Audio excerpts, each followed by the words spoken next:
우리 앞에 있는 분들과 한번 인사 나누겠습니다. 고맙습니다. 감사합니다. 주님 안에서 사랑합니다. 오늘은 제 9가 말씀 같이 보시겠습니다. 요한복음 16장 24절 말씀입니다. 네, 우리 한 목소리로 함께 봉독하겠습니다. 시작. 지금까지는 너희가 내 이름으로 아무것도 구하지 아니하였으나 구하라 그리하면 받으리니 너희 기쁨이 충만하리라. 아멘.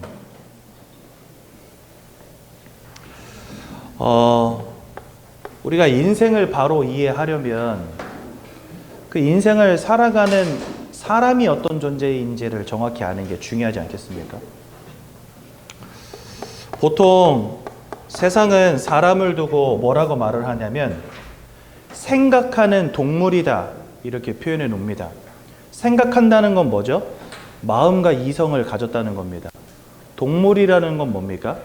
육신적인 존재라는 겁니다. 그렇죠? 근데 한 가지 간과한 게 있어요. 사람은 다른 동물들이 절대로 하지 않지만 사람만 하는 행위가 한 가지 있습니다. 그게 바로 뭐냐? 영적인 행위라는 겁니다. 여러분들 지금 이 자리에 나와서 예배 드리고 계시잖아요. 그렇죠? 동물들은 예배 드리지 않습니다. 사람은 기도의 행위를 하거든요. 동물들은 기도하지 않습니다. 여러분 등산하다 보면 등산로 옆에 돌탑 이렇게 쌓여 있는 거 보실 수 있잖아요. 저 지난주에 수암산 갔다 왔거든요. 하필이면 비가 슬슬 오는 날 가는 바람에 차를 바꿔 타고 가는 바람에 운동화를 놓고 가서 크락스 신고 수암산 꼭대기 갔다 왔거든요. 근데 여러분 수암산 한 번이라도 가보신 분은 아시겠지만 이 가파르기가 장난이 아닙니다. 기어 올라가야 돼요. 비 오는데 크락스니까 어떻게 갔겠어요? 진짜 손이 진흙 두벅이가 돼가지고 막 기어 올라갔어요. 수암산 꼭대기까지. 근데 올라가다 보니까 아니나 다를까 옆에 돌탑 쌓여져 있어요. 누가 쌌습니까? 원숭이가 쌌겠어요? 까치가 물어다 놨겠어요? 다람쥐가 물어다 놨겠어요? 아니죠. 사람들이 올라가면서 돌탑 같은 거 보이면 어떤 마음이 들어요? 나도 하나 올려놓고 뭔가 기도하고 싶어. 그죠? 그래서 우리 아들 공부 잘하게 해주시고 우리 남편 사업 잘 되게 해주시고 우리 부모님 건강하게 해주시고. 그런데 동물들은 그런 행위를 절대 하지 않는다는 사실. 왜인지 아십니까? 사람은 단순히 생각하는 존재가 아니고 단순히 육신만 가진 존재가 아니라 가장 중요한 영혼을 가진 영적 존재라는 사실. 그렇죠? 사람들은요 육신적으로 성공하기 원하잖아요. 그래서 돈, 내가 연봉이 센데 지금 입사했어 그러면 막 온 동네 방네 막 잔치가 벌어지잖아요. 그렇죠? 여러분들의 아들, 딸들이 삼성에 입사했다. 부모님들 좋아요, 안 좋아요? 어디 저 지방에 이름도 없는 그런 뭡니까 중소기업 들어가는 것보다야 삼성에 입사했다 그러면 여러분들 기분 좋잖아요. 육신을 가졌기 때문에 오로지 돈, 막 성공 여기에 목맵니다. 그렇죠? 여러분들 주변의 친구들 가운데 혹시 우울증 걸린 친구 있으면 여러분들 걱정돼요, 안 돼요? 걱정되죠? 우울증 심해지면 자살로도 연결될 수 있기 때문에 고민되잖아요. 한 사람의 마음이 무너졌다 여러분 얼마나 많이 신경 쓰입니까? 그러다 보니까 사람들은요 다 행복하기 위해서 그렇죠? 때로는 스트레스도 풀기 위해서 여행도 가고 내 주변에 있는 사람들 마음 어루만져 주려고 사랑한다고 말도 해주고 같이 여행도 가고 영화도 보고 술도 한잔하고 하면서 마음을 위로해 주지 않습니까?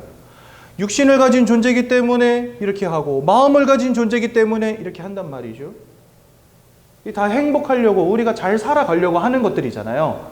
근데 가장 중요한 거 관심이 없어요. 여기에 사람은 분명히 영적인 행위를 하는 영적 존재인데 영적인 거에 관심 없다니까요. 이거는 안 해도 된다라고 여겨요. 여러분들 돈 없어도 돼요? 성공 안 해도 돼요? 내 육신하고 관련된 문제들은 막 생을 걸고 하는데 마음과 관련된 문제들은 생을 걸고 하는데 이거는 대충 해요. 뭐 까짓 까먹고 뭐 교회 가면 뭐 밥이 나와 떡이 나와 돈이 나와 이런 소리 하고 앉아 있다니까요. 뭔 예수를 믿고 이런 소리 하고 있다니까요, 사람들이.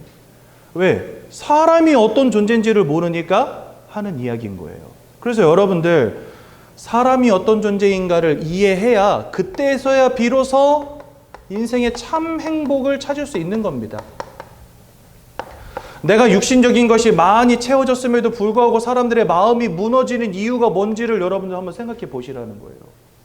인생에 있어서 이런 세 가지 퍼즐들이 딱 짜임새 있게 딱 맞아 돌아가야 되는데 가장 중요한 영혼이라고 하는 영적 부분이라고 하는 이 퍼즐이 빠져 있는 거예요. 지금 여러분들 인생에. 그러니까 돈 열심히 벌고 성공하려고 막 행복을 추구하려고 지금까지 최선을 다해 살아왔지만 인생이 안 되어지고 무너지고 실패하는 이유가 어디 있냔 말이죠. 부모 잘못 만나서가 아닙니다. 여러분들 인생에 운이 없어서가 아닙니다. 아주 중요하지만 내가 간과하고 있는 부분이 있었기 때문이라는 거예요. 여러분, 내가 누군지를 알아야 행복을 찾지요, 사람이요. 내가 누군지 모르는데 어떻게 행복합니까? 상대방이 어떤 사람인지 알아야 행복하게 만들어줄 수 있잖아요. 내가 누군지 모르고 상대방이 누군지 모르니까 행복해질 수 있냐 말이죠. 이 영적인 부분이 여러분 채워지지 않는다? 이 나머지 부분들 아무리 채워도 소용없습니다. 결국은 이것 때문에 마음이 무너집니다. 결국은 이것 때문에 삶도 무너집니다. 그만큼 사람은 영적 존재기에 이 영적인 영향력이 어떠한 영향력이 나에게 미쳐지느냐가 굉장히 중요하다는 거예요. 여러분들, 사람은 환경의 요인에 굉장히 많이 영향받습니다. 날씨 추워지니까 대번에 여러분들 반팔 벗으셨잖아요. 이제 한두 달 지나면 여러분들 패딩 입고 다니셔야 됩니다. 추우니까. 날씨가 추워지면요, 사람은 따뜻하게 입어야 돼요. 영향을 받거든요, 육신이. 누가 여러분들 보면서 이 못생긴 거 네 돼지야. 저 돼지 소리 많이 들었거든요. 그런 얘기 맨날 듣는다 해보세요. 그럼 어때요, 기분이? 기분 나쁘죠. 근데 여러분들, 사랑하는 사람은 왜 좋아하게 됩니까? 왠지 그 사람은 나를 돼지로 안 봐. 그잖아요. 왠지 그 사람은 나를 이뻐해줘. 그러니까 그 사람에게 마음이 가는 거 아니에요? 그죠? 누가 나한테 어떤 말을 하냐에 따라서 마음이 영향받잖아요. 사람은 환경에 많이 영향을 받는 존재입니다. 그렇다면 이 영적인 부분은 어떨까요? 우리의 마음도 영향을 받고 육신도 영향을 받듯이 우리의 영혼도 영향받을 수 있다는 겁니다. 우리 영적인 부분도 내가 어떤 영적 배경을 갖고 있느냐에 따라서 나에게 오는 영향력이 다르다는 겁니다. 그렇죠? 그런 관점에서 오늘 이걸 보셔야 돼요. 예배라고 하는 것은 무엇인가? 사람은 영적 존재이기 때문에 영적인 행위, 이 예배가 결국은 영적 행위잖아요. 그렇죠? 눈에 보이지 않는 하나님께 예배를 드리는 것이고 찬양을 드리는 것이고 기도를 드리는 것이고 말씀을 듣는 것이기 때문에 여기가 영적 행위의 장소란 말입니다. 이 예배는 영적인 존재가 하는 영적인 행위란 말이에요. 이 영적 행위가 행해지는 곳에는요, 반드시 영적 존재가 역사하게 되어 있습니다. 근데 성경에 보면은요, 영적 존재가 여러 가지가 나오는데 그 중에 첫 번째가 누구냐? 바로 영이신 하나님, 영적 존재십니다. 그리고 하나님을 대적하여 타락한 영적 존재가 있다 하는데 그 영적 존재가 바로 사단, 영적 존재입니다. 그리고 하나님을 수종드는 천사들, 영적 존재입니다. 그리고 하나님의 형상으로 창조되어진 인간, 영적 존재입니다. 근데 유일하게 인간은 육신까지 가진 영적 존재예요. 유일하게. 나머지 존재들은 육신을 갖고 있지 않아요. 영으로만 존재해요. 근데 육신을 가진 영적 존재 인간이 이렇게 영적 행위를 할 때 그곳에 하나님, 사단, 천사 혹은 귀신과 같은 영적 존재들이 역사한다는 겁니다. 하나님을 믿는 하나님의 자녀가 모여 예배하는 그곳에는요, 하나님이 천군과 천사로 이곳에 함께 역사하세요. 그렇다면 하나님께 예배하는 자리가 아닌 다른 우상 숭배의 자리는 어떨까요? 거기에는요, 이 사단과 귀신이 역사한다라고 성경에 되어 있습니다. 그래서 고린도전서 10장 20절에 보니까 대저 이방인이 하는 제사는 귀신과 교제하는 것이니라 이렇게 되어 있어요. 그러니까 내가 우상 숭배하면 그곳에 귀신이 역사한다는 말입니다. 저는요, 이 성경 구절을 읽고 깜짝 놀랐어요. 온몸에 소름 돋았어요. 왜 소름 돋았냐? 우리 집이 1년에 10번씩 제사 지내던 집이었거든요. 자정 딱 되면 아버지가 깨요. 발로 퍽 차. 야, 일어나. 그러면 눈 비비고 일어나요. 그럼 이제 뒤에 딱 서 있다가 절할 때 되면 이제 절해야 되는데 제가 뒤에서 이렇게 기대서 졸고 있으면 궁뎅이한테 푹 걷어차요. 그러면은 푹 자빠져가지고 이렇게 절하는 거예요. 그리고 안 일어나. 잠들어가지고. 그러면 또 아버지가 한 대 또 뻑 차요. 그러면 일어나고. 그렇게 제사 지냈거든요. 제가 어렸을 때부터. 막 뭔 일만 있으면 저희 할머니가 무당들 불러다가 푸닥거리하고, 저희가 뭐 집을 새로 짓고 아버지가 차를 사고 이러잖아요. 그러면은요, 스님 불러다가 고사 지내고. 저는 그게 우리 가정에 불행을 막아주고 축복을 가져다 주는 행위라고 생각했습니다. 근데요, 성경은 이게 귀신과 교제하는 거라고 되어 있단 말이죠. 어느 날부터인가 가문이 무너지기 시작하는데 속수무책이에요. 작은아버지들 막 사업이 망하고 막 이혼하고 기형아 태어나고, 나중에는 저희 할머니가 얼마나 고통이 심했는지 30년 동안이나 승복을 입고 불교를 믿으시던 분이었는데 가문이 워낙 안 되니까 승복을 태워버리셨어요. 나 이제 불교 안 믿는다. 나 이제 제사 안 지낸다. 왜요? 인생이 너무 안 되니까. 그만큼 가문이 무너지게 됐단 말이죠. 여러분, 사람은 영적 존재이기 때문에 내가 어떠한 영적 행위를 하는 곳에 가 있느냐가 이렇게 중요합니다. 그것이 여러분들 인생에 굉장히 중요한 영향력을 끼친다는 거예요. 근데 많은 사람들은요, 지금 다 이 우상숭배 속에 살아가거든요. 제사, 고사, 구, 점술, 타로점, 이런 것에서부터 자유로운 사람들 찾기가 쉽지가 않아요. 지지난주에 카페 가서 이렇게 커피 마시고 있는데 옆에서, 옆 테이블에서, 야, 나 어저께 점집 갔다 왔잖아. 이러면서 점 이야기 하시는 거예요. 부적을 30만 원짜리를 써왔대요. 아이고, 이 불쌍한 인생아, 커피 마시면서 속으로. 부적 갖다 붙이면 인생의 불행이 막아집니까, 여러분들? 아니요. 도리어 그 부적을 쓰고 붙이는 행위 자체가 귀신과 교제하는 거래요. 나는 인생이 축복받을 줄 알고 그 모든 것들을 해왔는데 결국은 그것이 내 인생을 무너뜨리는 시발점이 된다는 사실. 그래서 여러분들, 우리가 어떠한 영적인 행위를 누리는 자리에 가 있느냐가 이만큼 중요한 겁니다. 왜? 그게 영적 존재인 우리에게 지대한 영적 영향력을 끼치기 때문에. 여러분, 예전에 아이고, 갑자기 생각이 안 나는데, 아무튼, 뭔가 이렇게, 어떤 공장을 한 우리나라의 사업가가 설립을 했는데, 이 사람이 박통 시절에 그 박정희 대통령하고 커넥션이 있던 그런 사업가였어요. 근데 이 사람이 일본으로부터 어떤 기계를 들여왔는데, 그게 당시 우리나라에 없던 기계랍니다. 그래서 일본에서부터 들여와서 이제 그걸로 공장을 크게 세우고 주변에 있는 사람들을 직원으로 채용을 한 거예요. 근데 이 기계가 문제점이 뭐냐? 거기서 쓰는 화학약품이 사람들에게 그 독성 물질로 중독을 일으키는 그런 화학물질을 가져다가 공장을 돌리는 거예요. 그러니까 여기에 사람들이 와가지고 계속 일을 하니까 어느 날부터 막 머리가 어지럽고 막 몸에 이상이 생기고 쓰러져서 마비가 돼서 움직이지 못하고 하는 일들이 직원들한테 막 벌어지기 시작한 거예요.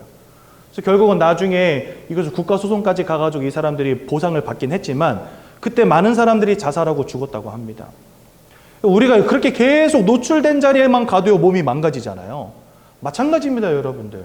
우리가 어떠한 영적인 환경과 배경 속에 노출되어 있냐, 그게 여러분들의 영혼에 지대한 영향을 끼친다니까요. 근데 우리 그거 알지 못하고 지금까지 열심히 우상숭배한 겁니다. 우상숭배의 끝은 무엇입니까? 결국은 실패와 고통이 찾아올 수밖에 없는 것입니다. 그리고 성경은요, 히브리서 9장 27절에 보니까 그 끝은 심판이라고 분명히 하나님 말씀해 놓으셨어요. 그래서 우리가 이러한 우상숭배 속에서부터 빠져나와서 하나님께 드리는 예배 가운데로 들어갔다. 그럼 어떤 일이 벌어지겠습니까? 그곳에 하나님이 주의 성령으로 역사하시고 주의 천군과 천사로 진치시는 것입니다. 그래서 여러분들, 우리가 예배 드릴 때 그 예배 가운데에서 우리의 영혼이 회복되어지고 우리의 마음이 치유되어지고 우리의 삶이 변화되어지는 역사가 반드시 일어나게 되는 겁니다. 여러분, 제가 지금은 목사라고 이렇게 정장도 입고 여러분들 앞에서 지금 침 튀겨가면서 소리도 지르고 강의도 하고 있지만 사실 제 인생을 돌아보면은요, 과연 여러분들 앞에 설 만한 자격이 있는 사람인가? 라는 의문을 던져봐야 되는 사람이에요. 제가 나이 20대에 게임 중독에 빠져가지고 10년 동안 아무 짓도 못했거든요. 어느 정도로 인생이 망가졌었냐? 대학 중앙대학교를 제가 입학했었는데 게임 하다가 학교를 안 가고 숙제를 안 하고 시험을 안 쳐서 학교에서 퇴학을 당했어요. 학사 경고를 2번 연속 받고 대학교에서 퇴학당한 남자입니다. 제가 남들 못하는 걸 해내는 남자, 대단하죠. 그래서 제가 대학에서 퇴학을 당했거든요. 그래서 제가 대학 졸업증이 언제까지 없었냐, 나이 40까지 없었어요.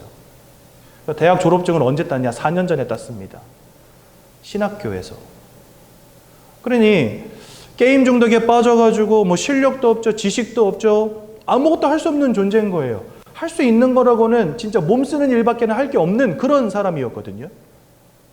그래서 인생이 완전히 무너져가지고 막 우울감도 오고 막 이렇게 인생 살아서 뭐 하나 장가는 갈 수 있겠나 맨날 그 생각하고 살았거든요. 그런데 어느 날 하나님 저에게 은혜 주신 겁니다. 이 예수가 그리스도라는 복음을 깨닫고 사람이 영적 존재라는 사실을 깨닫게 된 겁니다. 그때부터 하나님이 저에게 지속하게 하신 게 한 가지 있어요. 그게 뭐냐? 예배. 그런데 예배 드리기 시작하는데 이 속에서 하나님이 제 인생을 치유하시는 거 있죠. 아무것도 할 수 없는 인생이었는데 그런 저를 목사로 하나님 바꿔주셨어요. 무능력한 사람이었는데 그런 저를 하나님이 외국인들을 만나서 복음 전할 수 있도록 언어를 주셨어요. 제가 여러분들 진짜 인생의 극적인 반전을 불과 10여 년 전에 맞이했거든요. 그것도 필리핀 땅에서. 거기서 영어도 갖추게 되고 그 다음에 신학도 시작하게 되고 목사가 되게 되고 그 전까지는 완전 게임 중독 때문에 다 망가진 인생이었는데 예배 가운데에서 영적인 힘을 누리면서 인생이 치유되어지기 시작하니까 무너져서 아무런 가치 없던 인생이 이제는요 많은 사람들에게 복음을 전하는 인생으로 바뀌어지게 되더라는 거죠. 우리가 어떠한 영적인 힘을 얻느냐, 그것이 여러분들의 마음과 삶과 육신을 치유할 능력이 된다는 겁니다. 그런데 이걸 우리가 간과한다고요? 아유 뭐 교회 가기 싫으면 안 가고 그 예배드리면 뭐 있나? 심지어 우리나라에서는 예수를 사막 귀신이라고 부르더라고요. 왜? 저기 예수님이 활동하시던 곳이 중동 지방이잖아요. 지중해 연안. 거기가 다 사막지대란 말입니다. 그러니까 예수님을 사막 귀신이라고 불러요. 그래서 뭐 사막 귀신 그 개독교 그거 믿어서 뭐 되겠나? 뭐 이렇게 말합니다. 영적인 사실 전혀 모르고 사람이 어떤 존재인지 전혀 모르는 사람들이 하는 바보 같은 소리인 거죠. 시편 14편 1편 어리석은 자는 그 마음에 이르기를 하나님이 없다 하는도다. 어리석은 자는 무엇을 의미합니까? 지혜와 지식이 없는 자를 어리석은 자라고 하는 거예요. 영적인 지혜와 지식이 없으면 그렇게 말할 수밖에 없는 겁니다. 하나님 믿는 걸 가벼이 여기고 예배 드리는 것을 우습게 여긴단 말이죠. 그러면서 뭐 합니까? 열심히 이거 합니다. 돼지머리 삶아다 놓고 절하고 예수 믿으면 뭐 복이 오냐 이렇게 말하는 사람들이요 참 희한하게도 돼지머리 삶아다 놓고 그 앞에 절해요. 뭔 예배하면 뭐가 오냐 이렇게 말하는 사람들이요 부적 갖다 붙여요. 진짜 웃기지 않습니까 여러분들? 저는요 교회 와서 예배 드리는 사람보다 돼지머리 삶아다 놓고 그 앞에 절하는 사람들이 더 당황스러워요. 여러분 돼지머리가 진짜 우리 축복합니까 여러분들? 돼지머리 막 이쁘게 그 웃는 상으로 이쁘게 삶아가지고 떡이랑 사과를 올려놓고 그 옆에다 절하고 있다니까요 사람들이. 그러면서 뒤로는 뭐라 그러냐, 예배 드리면 뭐 있냐 이러면서 돼지머리 섬기고 있어요. 골 때리는 거 아닙니까 여러분? 근데 성경은 우리에게 더 정확히 말씀하십니다. 왜 이러한 영적인 행위들이 결국은 우리에게 실패와 고통이 될 수밖에 없는지. 여기에 역사하는 영적 존재를 사단이라고 하는데요, 요한복음 10장 10절에 보니까 그를 두고 성경은 도적이라고 표현해 놓았습니다. 도적은 어떤 자입니까? 모든 것을 빼앗고 죽이고 멸망시키려는 영적인 존재. 즉 우리가 우상숭배 지속하면 할수록 이 사단의 역사 가운데에서 여러분들의 인생이 망가지는 겁니다. 그래서 이러한 영적인 영향력이 얼마나 중요한지 여러분들 꼭 아셔야 된다는 거예요. 그렇다면 우리가 반대로 하나님 주시는 이 영적인 영향력 가운데 들어간다면 어떻게 되겠습니까? 하나님의 지키심과 인도하심과 축복하심이 여러분들 인생 가운데 임하게 되는 겁니다. 그래서요, 여러분도 오늘 예배 자리에 오시게 된 거 진짜 축하하고요. 그냥 단순히 세상은요, 예수 믿고 천국 가자 막 이렇게 말하면서 복음을 되게 가치 없는 것으로 이렇게 인식하고 있거든요. 그런데 우리가 드리는 이 예배와 우리가 드리는 이 복음의 말씀이 얼마나 가치 있는 것인지 오늘 깨닫는 귀한 날 되시기 바랍니다.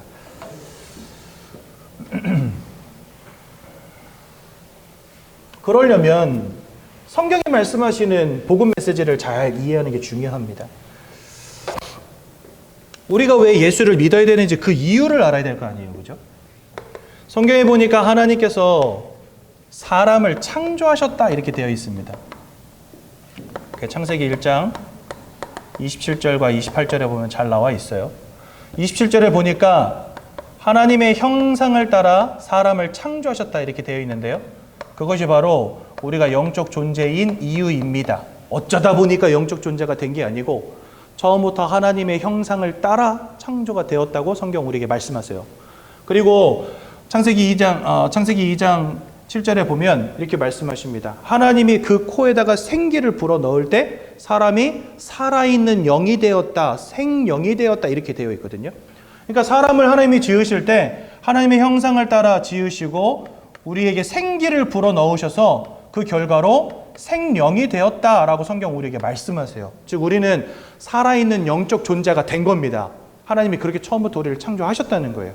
그 증거가 뭐냐면 우리가 지금 여기에서 예배드리고 있다는 겁니다. 그렇죠? 영적 행위를 한다는 거죠. 그렇다면 왜 하나님은 우리를 이런 영적 존재로 지으셨습니까? 그 이유가 뭘까요? 심심해서? 어쩌다 보니까? 실수로? 그게 아니에요. 하나님은 처음부터 여러분들을 영적 존재로 지으시려고 계획하고 계셨던 거예요. 영적 존재를 지으신 이유가 뭐냐? 하나님과 함께하는 축복을 누리라고 이렇게 지어두신 것입니다. 이 땅을 창조하신 하나님, 이 땅의 생사화복을 주관하시는 하나님, 축복의 근원 되시는 하나님을 알고 하나님과 교제하는 존재로 하나님 만드셨다는 거예요. 처음부터 우리를요. 그래서 여러분들, 우리는 영적 존재로서 영이신 하나님을 알고 하나님과 함께하는 축복을 누리라고 처음부터 영적 존재로 만드신 것입니다. 그래서 여러분, 우린 영적 존재기에 하나님과 함께하는 축복 속에서 하나님 주시는 마음의 평안함을 누리고 육신의 형통함을 누리는 존재로 하나님 처음부터 만드신 겁니다. 그래서 이렇게 하나님과 함께하면서 이 28절에는요. 생육하고 번성하여 땅에 충만하여지고 모든 것을 정복하고 다스려라 이렇게 말씀하셨거든요. 즉 이 세계를 지으신 이유가 뭐냐? 여러분들 인생의 모든 축복들을 누리라고 하나님 처음부터 이 땅을 지으시고 여러분들에게 주셨다는 거예요. 그러니까 원래 인간은 하나님의 형상대로 영적 존재로 지음받아서 하나님과 함께 인생의 모든 축복을 누리는 존재로 만들어졌다는 겁니다. 그 말은 뭐예요? 하나님과 함께하는 이 응답을 누릴 때 우리가 인생에서 참 행복을 찾을 수 있다는 말입니다. 그러니까 원래 인생은 이 속에서 참 행복을 누리는 존재였는데 안타깝게도 이 모든 축복을 잃어버리는 근본적 문제가 벌어집니다. 여러분, 이 땅에 왜 고통이 시작되어지고 많은 사람들이 행복이 없이 방황하는 인생이 됐는지 아십니까? 예, 성경에 적혀있는 근본적 문제가 있어요. 그게 뭐냐? 창세기 3장 1절에서 6절에 보니까 하나님이 지으신 첫사람 아담과 하와를 이 사단이라고 하는 녀석이 속여서 하나님이 따먹지 말라는 선악과를 따먹는 죄를 짓게 만들고 그 결과로 하나님을 떠나는 문제 가운데 빠지게 만듭니다. 중요한 것은 이겁니다, 여러분들. 사단이 누군지 여러분들 잘 모르셔도 돼요. 지금은. 또 뭐 선악과 따먹은 게 뭔지 여러분들 잘 모르셔도 됩니다. 그런데 절대로 잊어버리지 않고 기억하셔야 될 한 단어는 뭐냐? 어떻게 됐든지 이 사단에게 속아서 죄를 지은 결과로 우리가 하나님을 떠나게 됐다는 거. 이게 중요한 겁니다. 원래 인간은 하나님과 함께하도록 창조되었는데 그 하나님을 잃어버리는 문제 가운데 빠지게 된 거예요. 여러분들 보세요. 에베소서 2장 1절에 보니까 이렇게 되어 있습니다. 죄와 허물로 인하여 죽었던 너희를 이렇게 표현해 놓으셨어요. 살리셨도다 이렇게 되어 있거든요. 죄와 허물로 죽었던 너희를 살리셨도다 이렇게 말씀하시는데 여러분들 우리가 죽은 사람은 아니잖아요. 살아있잖아요. 그렇죠? 그럼 여기서 말씀하시는 죽음은 무슨 죽음을 의미할까요? 네, 육신의 죽음을 의미하는 게 아닙니다. 죄와 허물 때문에 무엇이 죽어버렸냐? 우리의 영적인 부분이 죽어버린 거예요. 즉 이것은 영적 사망을 의미하는 건데 이 영적 사망이 시작된 이유가 뭐라고요? 하나님과 함께 되는 인생에 하나님을 잃어버리다 보니까 영적으로 사망하게 된 겁니다. 여러분 영적 사망의 증거를 알려드릴게요. 여러분들 사이코패스, 소시오패스 이런 사람들 아시죠? 그 사람들은요 어떤 사람들이냐? 마음이 죽어버린 사람들이에요. 마음이 죽었기 때문에 타인을 공감하지 못해요. 여러분 얼마 전에 그 30대 회사원 계곡물에다 빠져주게 만들었던 이은혜라는 여자 아시죠? 이 사람이요 어느 정도로 상대방을 공감을 못하냐? 그 사람 들어오는 월급을요 한 푼도 빠짐없이 다 뺏어가요. 근데 이 사람은 집세도 내야 되고 공과금도 내야 되잖아요.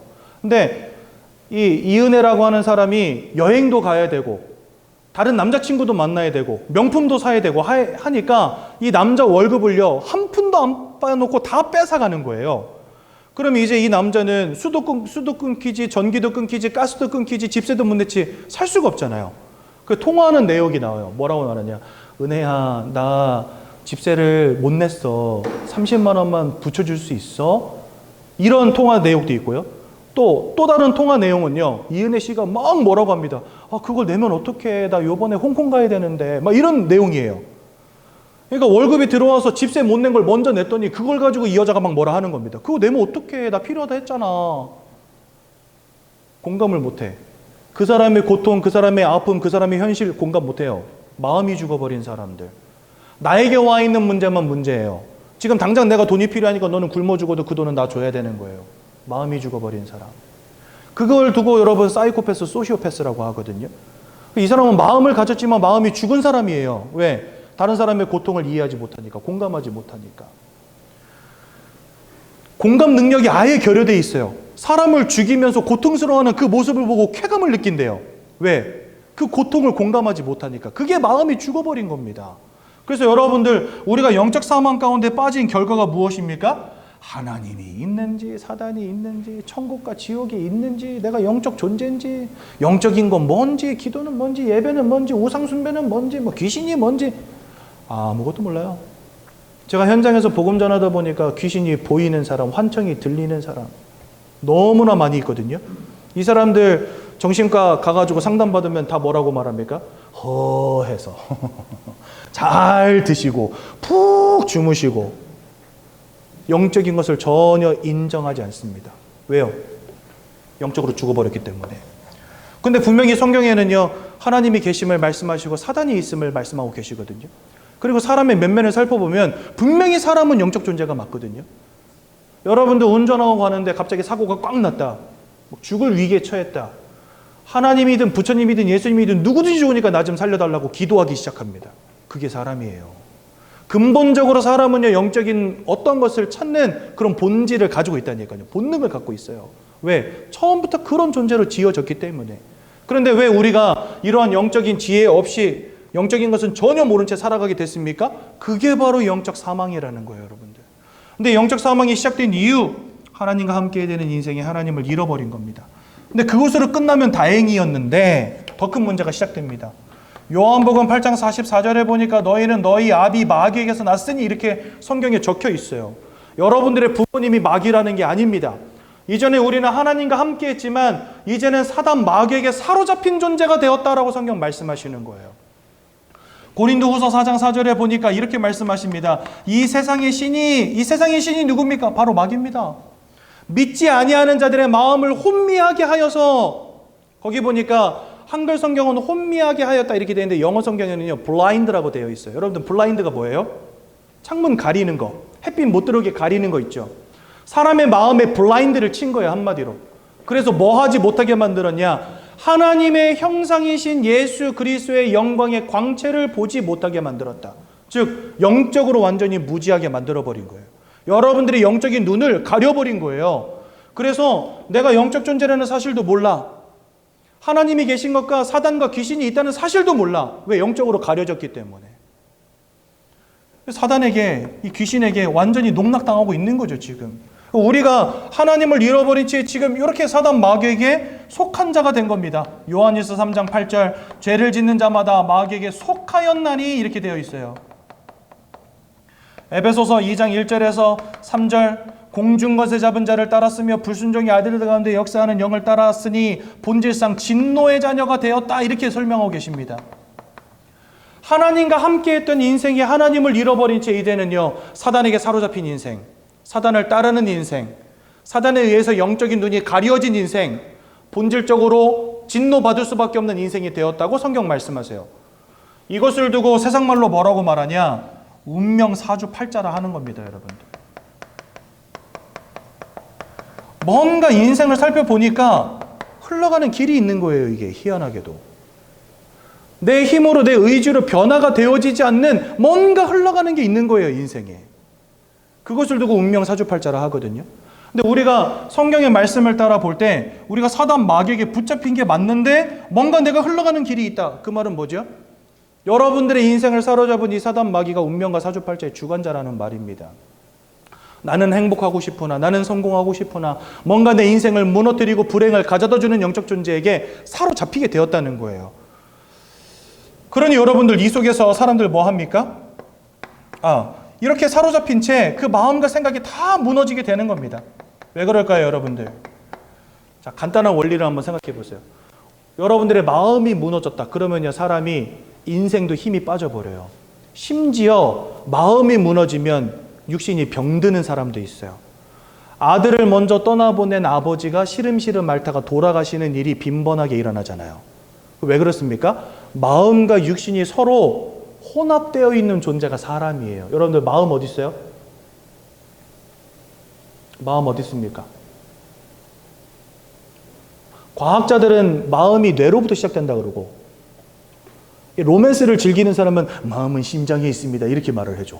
그렇죠? 머리에 있는지 심장에 있는지 저는 모르겠어요, 어디 있는지. 근데 중요한 것은 어쨌거나 마음이 그냥 나야. 감사. 그렇죠? 마음과 육신이 어디 붙어 있는지는 모르겠는데 하나예요. 마음과 육신이 여러분들 하나예요. 마음이 무너지면 그래서 육신도 병들어요. 그게 사람이에요. 여러분, 사람이 큰 질병이 오잖아요. 마음에 힘이 납니까, 안 납니까? 마음도 무너져요.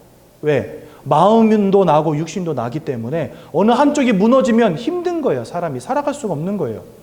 그렇다면 사람은 이렇게 마음과 육신만 가진 존재가 아니라 뭘 가진 존재예요?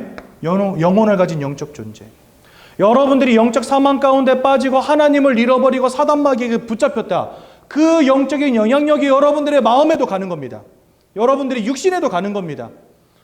그래서요, 이 시대는 정말 발전했어요. 얼마나 많이 발전했냐? 우리나라가 세계 경제 10위 대국이에요.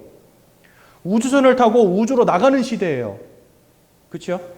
얼굴을 보고 지구 반대편에 있는 사람하고 통화할 수 있는 시대가 됐어요. 앞으로는 몸에다 걸치는 컴퓨터가 나와요. 기술적으로, 과학적으로, 의학적으로 얼마나 많이 발전하고 좋은 시대인지 몰라요. 그런데 사람의 마음과 생각의 문제 해결됩니까, 안 됩니까? 치유됩니까, 안 됩니까? 여러분, 우울증 약 먹으면 해결됩니까, 안 됩니까? 안 돼요. 이 시대에 전문가들은 뭐라고 말하냐? 정신병 시대가 왔다 이렇게 이야기해요. 우리나라에 있는 정신과 다 가득 차 있습니다, 여러분들. 입원실이 없어요. 그만큼 정신적으로 무너진 사람들이 많다는 거예요. 세상 아무리 좋아져도, 세상 아무리 편리해져도 사람의 마음과 생각의 문제 치유가 안 된다는 거예요. 아무리 내가 좋은 것을 입어도, 좋은 것을 먹어도, 좋은 집에 살아도, 좋은 차를 끌어도 내가 원하는 행복이 오지 않는다는 거예요. 여러분, 강남의 펜트하우스에 사는 아줌마들 정신과 약 먹고 있습니다. 남편이 돈 얼마나 많이 벌어다 줍니까? 저 미국의 유명한 배우 마릴린 몬로, 이 여자는요, 자기 집이 얼마나 큰지 방이 너무 많아요. 어마어마한 대저택에 살았어요. 욕조가 황금 통짜로 만든 욕조를 썼어요. 돈이 얼마나 많은지, 인기가 얼마나 좋은지 사람들이 줄을 섰어요. 제발 나랑 사귀어달라고. 근데 이 여자가 밤에 잠을 못 이뤄요. 마음의 우울감 때문에. 그래서 수면제를 먹기 시작했는데 이게 자주 먹으니까 나중에는 10개를 먹어도 20개를 먹어도 잠이 안 오는 거예요. 5배가를 한 번에 틀어 먹고 그날로 돌아가셨어요. 여러분, 진짜 성공하면 행복합니까? 많은 것을 얻으면 행복합니까? 인생에 진짜 중요한 퍼즐 하나가 빠져 있는데 진짜 육신을 채우면 행복합니까? 그렇지 못하다는 거예요. 사람은 원래가 그러지 못한 존재라는 거예요. 그래서 여러분, 세상이 아무리 발전해도 이 마음과 생각의 문제 절대 해결되지 않을 겁니다. 더 심각한 영적인 문제, 더 심각한 마음의 문제, 더 심각한 생각의 문제 오게 될 겁니다.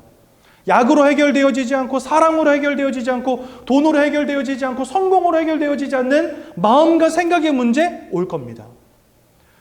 왜요? 사람은 영적 존재거든요. 그런데 영이신 하나님을 잃어버린 채 이렇게 도적 같은 영적 존재에게, 거짓말장이에게, 모든 것을 빼앗아가는 존재에게 사로잡힌 그 문제가 해결되어지지 않는 이상 인생의 마음과 생각이 무너지는 문제는 지속될 겁니다.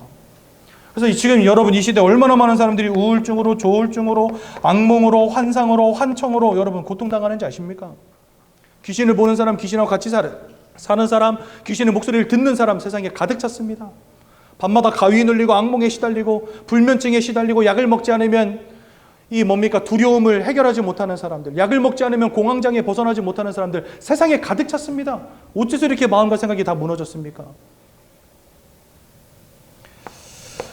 그러다 보니 그 육신과 삶도 당연히 무너질 수밖에 없죠. 여러분들, 영적으로 고통당하고 마음과 생각이 무너지니 삶도 무너질 수밖에요. 원치 않는 실패의 삶이 되는 것이고요.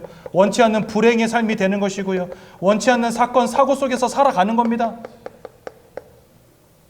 저희 집이 1년에 10번씩 제사 지내는 집이라 그랬잖아요. 제가 살던 동네는 시족사회거든요. 홍시성, 강시성 쓰는 사람들이 모여 사는 그 동네였어요. 저희 할아버지가 홍씨, 저희 할머니가 강씨. 그러니까 다 동네 사람들이 다 얘가 친척이라. 그런데 저희 할아버지가 돌아가시고 나서 가문의 성산에 묻혔거든요.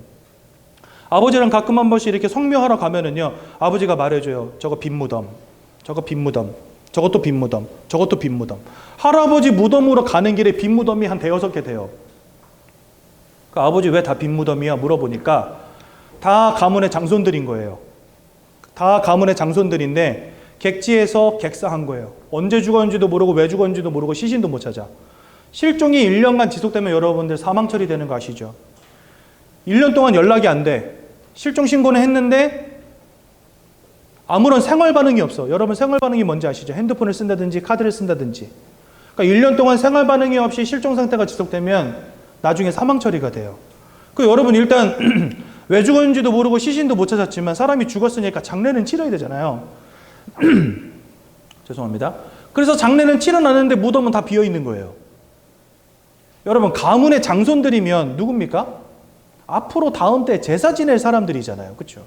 오랫동안 대대손손 제사 지냈으면 장손들도 좀 축복받고 가문도 잘 돼야 될 거 아닙니까? 가문의 장손들이 다 죽어나가는 거예요. 원치 않는 실패, 불행, 사건, 사고. 그러니까 사람들이요, 야 부어라 마셔라, 이거 안 마시면 나는 살 수가 없다. 맨정신으로는 인생을 살 수가 없다. 맨날 들이붓는 거예요. 간이 망가지는 줄도 모르고 들이붓. 간 경화가 오는지도 모르고 들이붓. 위암, 대장암이 오는지도 모르고 들이부어. 왜? 그거 안 하면 살 수가 없으니까요. 요즘에 여러분들 우리나라 마약 굉장히 심해졌잖아요. 많은 사람들이 마약하는 시대가 됐어요. 왜요? 뭔가 짜릿함을 찾아가요. 쾌락을 쫓아가요. 돈도 벌어보고 성공도 해보고 인생에 맛있는 거, 산의 진미 다 누려보고 좋은데, 멋진데, 이쁜데 다 돌아다녀보고 예쁜 여자, 멋진 남자 다 만나봤는데 만족이 안 돼. 마지막으로 할 게 뭐예요? 마약밖에 없어요. 제가 과거에 마약했던 목사님 한 분 만나봤거든요. 근데 이분이 저한테 고백해요. 마약을 주사기에 꽂고 팔에다가 딱 꽂고 넣는 순간 단 1초면 온몸으로 퍼진대요, 마약이. 혈관을 타고. 근데 여러분 이게 마약이 쫙 퍼지면은요, 그동안 맛보지 못했던 이 쾌감이 온몸으로 쫙 퍼지는 거예요. 그래가지고 그분 말이 그래요. 온 손가락 10개와 온 발가락 10개가 다 뒤집어진대 이렇게. 그리고 가만히 서 있을 수가 없어서 뒹군대요. 너무 강력하니까. 끊을 수가 없대요. 마약을. 그러니까 사람들이 맨 마지막으로 찾는 게 뭡니까? 온갖 약은 다 넣지만 마지막으로 넣는 약이 뭐냐? 마약. 뭔가 만족이 없는 거예요. 행복이 없는 거예요. 뭔가 짜릿한 걸 찾아가는데 그 끝이 마약인 거죠. 사람들의 마음과 생각이 삶과 육신이. 그러면서요, 가정이 깨지고 요즘에 여러분들 이 자살 굉장히 심각한 문제 아닙니까? 이거 지금 사회 문제잖아요, 여러분들. 우리나라 1년에 하루에 40명씩 자살하는 나라입니다. 40명씩이면 1년에 한 15,000명 자살하는 거예요, 여러분들. OECD 국가 중에 자살률 1위 국가, 청소년 자살률 1위 국가, 그게 바로 대한민국입니다. 전 세계 10위 경제대국인데 자살률 1위 국가 5명을 뒤집어 썼어요. 너무나 많은 사람들이 자살하는 나라. 반만 년 동안이나 조상 섬긴 나라 아닙니까, 우리나라가. 반만 년 동안이나 조상님 잘 섬긴 나라 아닙니까, 우리나라가. 그런데 OECD 국가 중 자살률 1위 국가 됐다니까요. 왜 이러한 불행이, 왜 이러한 인생의 문제가 지속됩니까? 영적 존재라니까요, 사람이요. 잘 먹고 잘 사는 것으로 해결되는 문제가 아니에요. 분명히 보릿고개 시절보다는 지금이 잘 사는 시절 아닙니까, 여러분들? 얼마 전에 북한 사진을 본 적이 있어요. 북한이 여러분들 이 압록강 하나 사이에 두고 이쪽은 중국이고 이쪽은 북한이잖아요. 요 전체가 다 나오게 찍은 사진이 있는데 여기는 산이 푸르러, 여기는 민둥산이에요. 왜 그렇게 됐을까요? 나무 뿌리고 풀 뿌리고 나무 껍데기고 나무고 뭐고 다 켜먹고 사는 거예요. 지금 먹을 게 없으니까. 우리나라 옛날에 이러고 살았잖아요. 보릿고개 시절에. 보릿고개 시절보다 지금은 확실히 잘 먹고 잘 사는 시대 아닙니까? 그러면 분명히 행복해져야죠. 그런데 왜 자살률은 늘어나고 왜 정신병원은 가득 차 있을까요? 사람이 영적 존재라는 사실을 알지 못하면 이해할 수 없는 거죠. 아무리 좋은 정책이 나와도 아무리 좋은 정치인이 나와도 아무리 좋은 정권이 서도요, 이 문제는 해결이 안 될 겁니다. 왜 그럴까요? 사람은 영적 존재이기 때문에. 제 말을 농담으로 여기시면 안 됩니다, 여러분들. 그러니 사람들 뭐 할 수밖에 없어요? 이거 할 수밖에 없는 겁니다. 깎아놓고 빌고 차려놓고 빌고 쫓아가서 빌고 데려다가 빌고 모셔놓고 빌고 부적 갖다 붙이고 고사 지내고 돼지머리 삶아놓고 그 앞에 절하고 제사상 차리고 열심히 절하고 할 수밖에 없는 거예요. 왜? 마음이 평안하고 미래가 확신이 되고 인생이 즐겁고 행복하면 저거 하겠습니까, 여러분들? 아니요.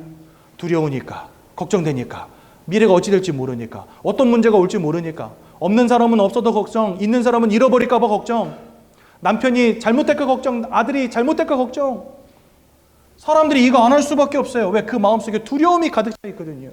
근심으로 가득 차 있거든요. 인생 사는 게 녹록지가 않거든요. 한마디로 힘들다는 거예요. 다 힘들게 살고 있다는 거예요. 저는요, 이 우상숭배가 힘들다고 말하고 있는 것 같아요, 사람들이. 우상숭배 한다는 것 자체가 나 힘들어 못 살겠어요 라고 외치고 있는 것 같아요. 안 그렇습니까? 근데 문제는 고린도전서 10장 20절에 아까 제가 말씀드렸죠. 영적 존재이기 때문에 우리가 영적인 행위하면 그곳에 영적 존재들이 역사한다고. 우상숭배 하면 할수록 그곳에 사단과 귀신의 무리들이 역사하는 겁니다. 그러니 여러분, 저기 뭐라 되어 있냐? 대저 이방인이 하는 제사는 귀신과 교제하는 것이니라. 귀신과 교제하는 행위라고까지 하나님 말씀하셨어요. 그러니 저거 하면 할수록 인생이 무너질 수밖에 없는 겁니다. 이렇게 살다가 히브리서 9장 27절에 보니까 사람 한 번 죽는 것은 정하신 것이요 그 이후에는 심판이 있다. 여러분들 천년 만년 살 사람 아무도 없습니다. 누구나 한 번은 이 땅을 떠나갑니다. 그렇죠? 전도서 7장에 보면 이런 말씀이 있어요. 지혜로운 사람의 마음은 초상집에 있고 우매한 자의 마음은 잔치집에 있느니라. 이렇게 되어 있습니다. 왜 지혜로운 사람의 마음은 초상집에 있을까요? 여러분들 인생 살아가시면서 죽음이라는 거 떠올리고 살아가십니까? 아무도 죽음은 떠올리고 살아가지 않아요. 항상 뭘 떠올리며 살아요? 핑크빛 미래를 꿈꿔요. 우리 집에서 잔치가 벌어지고 내가 성공을 해서 돈을 누리고, 그렇죠? 내가 돈 많이 벌어서 성공을 누리고 건강하게 오래오래 살고 잔치집 핑크빛 미래만 늘 꿈꾸잖아요. 근데 지혜로운 사람은요, 그 마음이 초상집에 있대요. 즉 죽음을 떠올린다는 거예요. 그 말이 무슨 말이냐? 인생의 끝이 있음을 기억하라는 거죠. 그리고 내가 이 땅을 떠나가는 날 하나님과 사단이 있음을 깨닫게 될 겁니다. 영적인 세계 천국과 지옥이 있음을 알게 될 겁니다. 그러니까 죽음 이후에 또 다른 영적 세계가 있음을 아는 지혜를 가지라는 말이에요. 마음을 초상집에 두라는 말은. 그래서 여러분들 신기하게도 전도하기 제일 쉬운 데가 어딘지 아십니까? 초상집. 기가 막힙니다. 왜요? 사랑하는 가족이 죽었잖아요. 그러니까 그 죽음을 목도하면서 드디어 자기 인생에도 끝이 있음을 생각하는 자리가 초상집이거든요. 과연 내가 이 땅 떠나가는데 진짜 천국과 지옥이 있으면 어떡하지? 걱정되거든요. 예수 믿으면 천국 갑니다. 저 믿겠습니다. 그래서 여러분 초상집이 전도하기 진짜 쉬워요. 그러니까 제가 장례 예배 가면은요, 저는 항상 복음 메시지 전하고 다 영접시키거든요. 천국 가야 되니까. 죽음을 생각하는 유일한 장소가 초상집이기 때문에. 그래서 여러분들 꼭 기억하십시오. 누구나 한 번은 갑니다. 아무리 건강해도 한 번은 갑니다. 아무리 장수해도 120을 못 넘습니다. 그게 인생입니다. 그렇죠? 그러면 그 이후에는 뭐가 있냐 말이죠. 하나님의 심판이 있다라고 성경 말씀하십니다. 그럼 여러분들 지옥은 누가 갑니까? 못된 놈들 갑니까? 나쁜 놈들 갑니까? 얼마나 못돼야 갑니까? 그럼 여러분들 물어볼게요. 여러분들 지옥 가실 분들입니까? 천국 가실 분들입니까? 천국 가시는 거 맞아요? 네. 착한 것으로 천국 가고 못된 것으로 지옥 가면 그 기준은 뭡니까? 어느 정도 죄까지는 천국이고 어느 정도 죄까지는 지옥입니까? 기준도 없고 뭐가 맞는지도 모르겠고, 그렇죠? 성경은 우리에게 확실하게 말씀하십니다. 계시록 20장 10절 지옥은 사단을 가두기 위해서 만든 곳이다, 이렇게 설명되어 있어요. 계시록 20장 14절 여기 사단을 위해서 만들어 놓고 사단을 따르는 거짓 선지자들, 짐승의 표를 가진 자들 들어간다 되어 있고요. 14절 사망과 음부의 권세, 지옥에 갇혀진다 되어 있고요. 15절 생명책에 이름이 기록되지 못한 자들, 사단에게 속한 자들 지옥으로 들어갈 것이다. 분명히 말씀하셨습니다. 우리가 이 운명과 사주팔자에 붙잡혀 있는 한, 하나님을 잃어버린 채 영적 사망 가운데 있는 한, 그 끝은 뭐가 되는 거예요? 지옥. 내가 얼마나 착하게 살았냐에 따라서 천국과 지옥이 결정되는 게 아닙니다. 여러분들이 지금 무엇에 소속되어 있느냐, 여러분들의 영적인 상태 따라 여러분들의 미래가 결정된다는 겁니다. 그러니 여러분 빨리 이 영적인 소속과 이 영적인 상태를 바꾸는 게 그래서 중요한 거죠. 그럼 천국은 누가 갑니까? 하나님께 속한 자가 가는 것입니다. 그렇죠? 더 중요한 거, 여러분들의 후대도 이와 같은 인생의 문제에서부터 자유로울 수 없다는 사실. 여러분, 이 문제 어떻게 해결할까요, 우리가? 이 사단의 문제, 죄악의 문제, 하나님을 떠난 문제 어떻게 해결하겠습니까? 내가 도대체 어떻게 하면 사단을 이기겠습니까? 어떻게 하면 내 죄 문제가 해결되겠습니까? 어떻게 하면 하나님 만날 수 있겠습니까? 가장 중요한 거, 하나님을 만나야 될 텐데, 하나님은 영이세요. 어디 계신지도 몰라. 만질 수도 없어. 볼 수도 없어. 어떻게 만날 겁니까? 우리의 힘으로는 절대로 해결이 불가능한 문제라는 거죠. 지금 여러분들에게 와 있는 영적인 문제가. 그래서 하나님께서 우리에게 길을 열어주신 분이 바로 예수님이신 겁니다. 이 예수님 오셔서 세 가지 일을 하셨어요. 요한일서 3장 8절에 보니까 죄를 짓는 자마다 마귀에게 속하였으나 하나님의 아들이 나타나신 것은 마귀의 일을 멸하려 하심이니라. 즉 예수는 우리가 이겨낼 수 없는 사단의 권세를 꺾으신 유일한 구원자로 이 땅에 오셨다는 겁니다. 그래서 예수님을 우리는 참 왕이라고 부릅니다. 또한 로마서 8장 1절에서 2절에 보니까 그리스도 예수 안에 있는 자는 결코 정죄함이 없나니, 정죄함이 없는 이유가 있어요. 예수님이 우리를 대신해서 십자가에서 피 흘려 돌아가셨기 때문입니다. 죄 없는 몸으로 오셔서 죄 있는 우리를 위해서 대신 죽어주셨어요. 그래서 저와 여러분들의 죄가 예수님의 죽으심으로 말미암아 사함을 받게 된 겁니다. 왜? 죄값을 치르신 거예요, 예수님이요, 한마디로. 그래서 예수님은 우리의 죄값을 치르셔서 죄와 사망의 법에서 우리를 해방하셨다, 이렇게 되어 있습니다. 그래서 예수님은 우리 죄악의 문제를 끝내신 참 제사장이 되십니다. 마지막으로 요한복음 14장 6절에 보니까 내가 곧 길이요 진리요 생명이니 나로 말미암지 않고는 아버지께로 올 자가 없느니라, 이렇게 말씀하십니다. 다 하나님 떠난 상태 속에 있어요. 다 하나님을 떠난 영적 사망 가운데 있어요.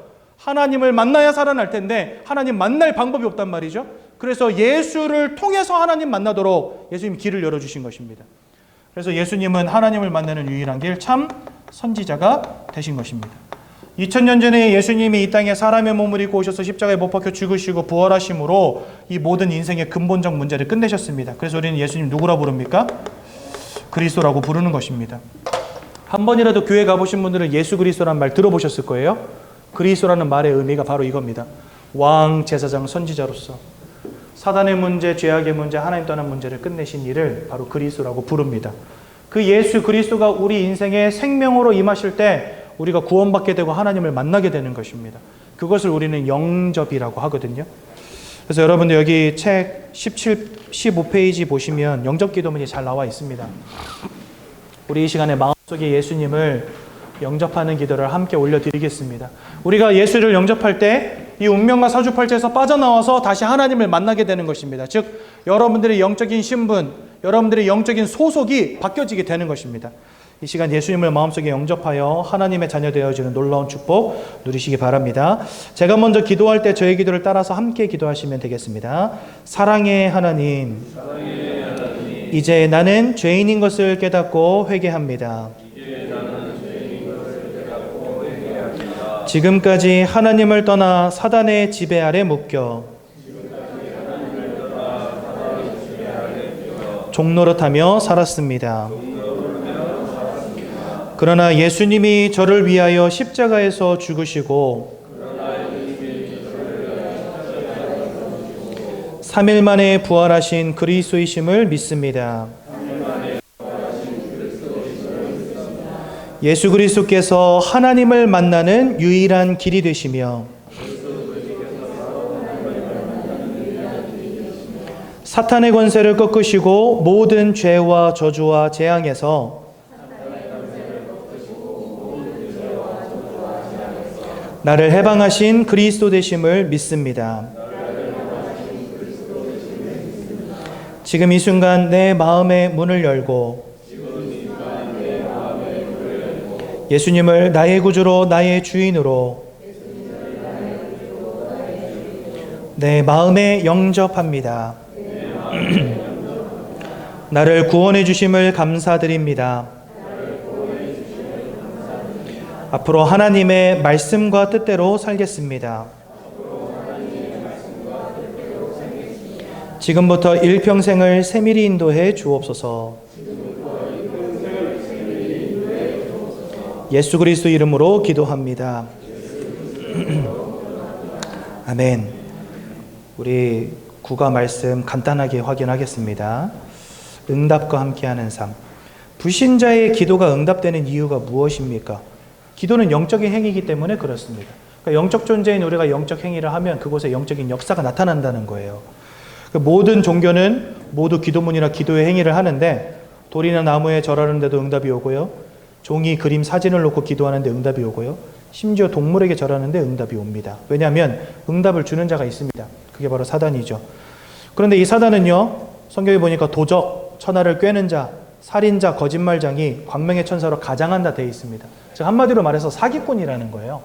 그러니까 여러분들에게 응답 주는 척하면서 여러분들로부터 가장 중요한 것을 빼앗아 갑니다. 뭘까요? 구원과 천국과 영생. 제가 예전에 한번 현장에서 복음 전하다가 어떤 아주머니를 만났는데 이 아주머니가 자기 다음 주에 남묘호랑개교 자기 친구랑 가기로 했다는 거예요. 이유가 뭐냐? 자기 친구가 암이 있었는데 남묘호랑개교 했더니 암이 나버렸다는 거예요. 그래서 그 친구가 한마디로 이분을 전도한 거죠. 자기 남묘호랑개교 가기로 했다고 제가 복음을 전했습니다. 남묘호랑개교 했는데 암이 떠나갑니다. 신기하죠. 그러면 이 사람은 평생 남묘호랑개교를 떠나지 못할 겁니다. 왜? 암이 치유되는 역사를 맛봤으니까. 하나님 안 믿습니다. 예수님 안 믿어요. 왜? 남묘호랑개교 하면 되는데 뭐하러 하나님 믿습니까? 그렇죠? 그러니까 뭔가 응답을 주지만 그 응답 때문에 가장 중요한 것을 놓치게 만드는 거죠. 사기꾼이 원래 그렇습니다, 여러분들. 아주 호감형의 얼굴로 좋은 말투로 사람들한테 와서 막 이거 투자하면은 돈 엄청 벌 것처럼 속입니다. 그리고요, 진짜 투자금 주면은요, 거기다 이자도 넣어줍니다. 그러니까 막 사람들이 좋다고 막 이제 큰 돈을 투자하죠. 그러면 그 돈 가지고 날라버리는 거죠. 그러니까 가장 중요한 것을 빼앗아가는 거예요. 적은 걸 주면서 좋은 걸 빼앗아가는 거예요. 그게 사단의 역사거든요. 그러니까 사단이 여러분들에게 어떤 육신적인 응답도 줍니다. 때로는 돈도 벌게 해주고 건강도 낫게 해주고 성공도 하게 해줍니다. 막 가서 빌고 절하고 하면은 이게 와요, 응답이요. 근데 결국은 그것 때문에 하나님 모르게 되는 거예요. 응답이 오는 것처럼 보이지만 더 큰 실패, 더 큰 고통, 재앙에 빠지게 된다. 그렇다면 하나님의 자녀는 어떻습니까? 오직 하나님의 자녀만 하나님께 기도할 수 있습니다. 그리고 오늘 읽은 성경 본문처럼 너희가 지금까지 내 이름으로 구하지 아니하였으나 구하라 그러면 내 마음의 기쁨이 충만하리라 이렇게 말씀하시거든요. 즉 우리는 예수 이름으로 기도할 때 응답받는 것이고요. 또 기도하는 자에게 하나님 성령을 주시겠다 약속하셨습니다. 왜 성령을 주실까요? 이 땅에 사단이 있기 때문에 사단의 역사에 속지 아니하고 승리하는 귀한 하나님의 자녀들 백성들 되도록 인도하여 주옵소서. 예수님 이름으로 기도드렸습니다. 아멘.